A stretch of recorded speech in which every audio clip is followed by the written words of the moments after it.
كم يبلغ راتبك؟ 500 دولار أم 1000 دولار؟ وهل أنت راضي عن هذا الراتب أم لا؟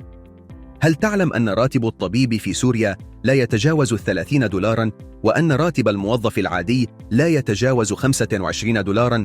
أي أن الراتب اليومي للموظف السوري لا يصل حتى إلى الدولار الواحد. نعم، ما سمعته صحيح.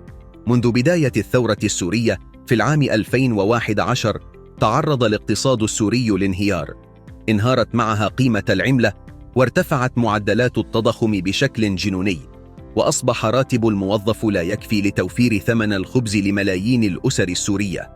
ونتيجة لذلك انتشرت مظاهر الرشوة والفساد لتأمين مصادر دخل إضافية يستطيع من خلالها الموظف تأمين الطعام لأهل بيته.